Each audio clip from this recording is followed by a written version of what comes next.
ગુજરાતમાંથી અવારનવાર કાયદો અને વ્યવસ્થાની ઉપર અનેક સવાલો ઊભા કરે એવી ઘટનાઓ સામે આવતી હોય છે અને હવે ફરી એકવાર એક ઘટના સામે આવી છે કે જ્યાં બે યુવકનો હત્યા કરવામાં આવી છે, એમની ઉપર હુમલો કરવામાં આવ્યો હતો ને ત્યારબાદ આખી બાબતને લઈ અને અનેક ચર્ચાઓ થઈ રહી છે। ત્યારે હવે આ આખી બાબતે મનોજ પનારા મેદાને આવ્યા છે। શું છે સમગ્ર મામલો એની વિગતે ચર્ચા કરીશું। નમસ્કાર, હું છું ઉજ્જવલ અને આપ જોઈ રહ્યા છો નિર્ભય ન્યૂઝ।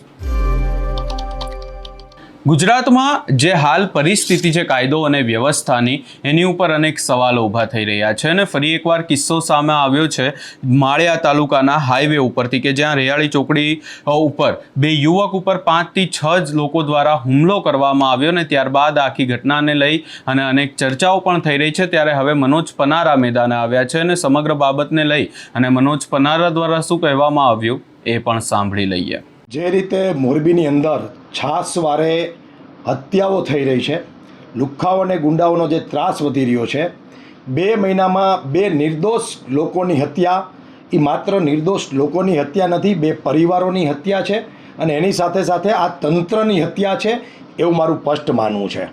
ગઈકાલે જે રીતે ગુંડાઓએ માળિયા તાલુકાના હાઈવે ઉપર અણિયારી ચોકડી ઉપર જે રીતે 5-6 લોકોએ 2 ગૌરક્ષકો, જે લોકો ગાયોની રાહ જોતા હતા ખાટકીઓની કે ટ્રક ભરીને આવી રહી છે કોઈ ખાટકીઓની, અને એની જે રાહ જોતા હતા ટોલ નાકા ઉપર, અને એ ટોલ નાકા ઉપર જ્યારે અચાનક જ 5-6 લોકોએ હુમલો કર્યો અને એ હુમલો ફાઇનાન્સના ધંધા કરનાર લોકોએ કર્યો છે। વત્થલ ફાઇનાન્સ, શિવમ જેનું નામ છે, એનો મોરબીમાં કાળો કેર છે। 6 મહિના પહેલાં ફાયરિંગનો ગુનો એક નોંધાણો હતો, પરંતુ તંત્રએ ધાક પીછોડા કરીને આ બધી જ ઘટનાઓ પાછળ મોરબી પોલીસ તંત્ર જવાબદાર છે। 6-8 મહિના પહેલાં જ્યારે ફાયરિંગનો બનાવ બન્યો ત્યારે ધાક પીછોડા કરીને મિસ ફાયરિંગમાં ખપાવી દીધો। ત્યાર પછી અનેક વ્યાજખોરોની અરજીઓ આની વિરુદ્ધ થયેલી છે, અનેક નિર્દોષ યુવાનોએ આ બાબતની અરજીઓ પોલીસ સ્ટેશનમાં આપેલી છે। સાથે સાથે એક પરિવારે તો આના વિરુદ્ધ વ્યાજખોરીની ફરિયાદ પણ કરેલી છે। એ સિવાય હમણાં એક દલિત પરિવાર ઉપર પણ એમને હત્યાનો હુમલો કરેલો હતો વિશીપરામાં। એ સિવાય અનેક હુમલાઓ એ કરે છે। એ કોઈ પણને ફોન કરીને કહે છે કે મારા વ્યાજના પૈસા આપી દેજે। એ 10%, 20%, 25%, 50% સુધીની વ્યાજખોરીનો ધંધો કરે છે। જો પૈસા ના આપે એટલે એને સીધું જ કે તારા પીછવાડા ઉપર અમે સીધી છરી મારશું। મને પોલીસની બીક નથી। પોલીસને મારી વિનંતી છે કે એનું આઈડી ચેક કરી લેજો। પોતે કરેલા ગુના ન્યૂઝ અને ન્યૂઝપેપરના વિડીયો પોતાના ઇન્સ્ટા અને ફેસબુક ઉપર મૂકે છે।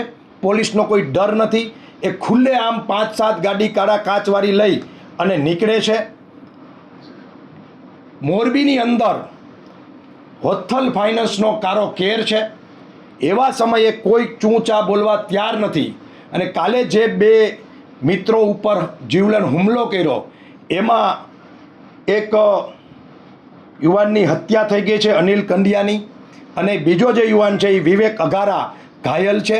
તો મારો સવાલ છે પોલીસ તંત્રને, અને અમને એમ હતું કે અહીંયા નવા આઈજી નિલબિત રાય આવ્યા છે તો આ પ્રકારના ગુનાઓ બંધ થશે, પરંતુ છાસવારે હમણાં જ સોની પરિવારના એક દીકરા ઉપર નજીવી બાબતે છરીનો હુમલો થયો અને એની હત્યા થઈ। આજે પણ આ ગૌરક્ષકની હત્યા થઈ છે રાત્રે 2 વાગે। તો આ મોરબીનો ક્રાઇમ ક્યાં જઈ રહ્યો છે? મોરબીની અંદર ગુંડાગીરી મારા ધારાસભ્ય કહી રહ્યા છે કે હનુમાન દાડો એક જ દાડો। તો મારો સવાલ છે, એ બીમાર હતા, ઓપરેશન કરીને આવ્યા છે। મેં નક્કી કર્યું હતું કે કોઈ ટીકા ટિપ્પણી પર્સનલી કાંતિભાઈ અમૃતિયા પર કરવી નથી, પણ આજે કરવી પડે છે, કારણ કે માત્ર વાતો કરવાની, માત્ર લોકોને ભ્રમિત કરવાના, માત્ર ને માત્ર ફાંકા ફોજદારી કરવાની અને સત્ય જમીન ઉપર કંઈક અલગ છે। તો ધારાસભ્યને મારો સવાલ છે કે આ હત્યા તમારા ગામના યુવાનની થઈ છે। આ અનિલ કંડિયા એ તમારા ગામનો યુવાન છે। તો અમારી માંગણી છે પાટીદાર યુવા સેવા સંઘની કે મોરબીમાં કોઈ સેફ નથી, સુરક્ષિત નથી। અનેક લોકો ઉપર છરીના હુમલાઓ થઈ રહ્યા છે, હત્યાઓ થઈ રહી છે। મોરબીનો નાગરિક સુરક્ષિત નથી, બેન દીકરીઓ સુરક્ષિત નથી। તો તંત્ર શું કરી રહ્યું છે?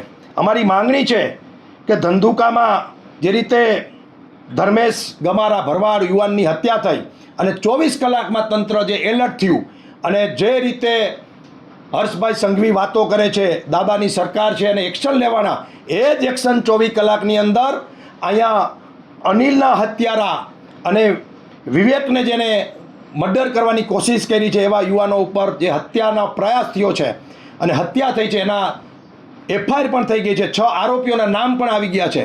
તો આ ટોળકીને બાંધમાં લે તંત્ર અને યોગ્ય કાર્યવાહી કરે.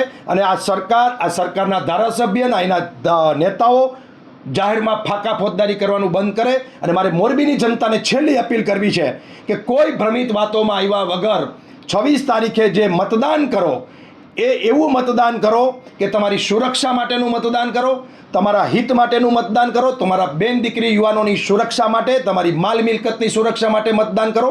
આ રાજકીય મુદ્દો નથી. આમ છતાં પણ જે રીતે મોરબીની અંદર છાસવારે હનુમાનજી મહારાજ એક જ દાદા, બીજા કોઈ દાદા નહીં, આવા સૂત્રો ચાલે છે, એના ગાલ ઉપર અને પોલીસ તંત્રના ગાલ ઉપર આ હત્યા છે ને તમાચો છે. આ હત્યા અનિલની નથી, આ હત્યા પોલીસ તંત્રની છે એવું મારું માનવું છે. હવે અહીંયા તેમના દ્વારા સ્પષ્ટ એવું કહેવામાં આવી રહ્યું છે કે આ જે 2 યુવકો છે ગોરક્ષક હતા, ગોરક્ષાનું કામ કરી રહ્યા હતા અને એક ટ્રક જે ભરીને આવી રહી હતી એને રોકવાનો પ્રયાસમાં ક્યાંક ને ક્યાંક 5 થી 6 જણાએ ટોલ નાકા નજીક એમની ઉપર હુમલો કર્યો અને ત્યારબાદ આખી ઘટના ઘટી. પોલીસ સામે પણ અનેક સવાલો ઊભા કરવામાં આવ્યા છે. જોવાનું રહેશે કે આગામી સમયમાં આખી બાબતને લઈને પોલીસ દ્વારા શું કાર્યવાહી થાય છે. આ સમગ્ર બાબતે તમારો શું અભિપ્રાય છે અમને કમેન્ટ કરી જરૂર જણાવશો અને અમારી ચેનલ નિર્ભય ન્યૂઝને લાઇક, શેર, સબસ્ક્રાઇબ કરવાનું ભૂલશો નહીં.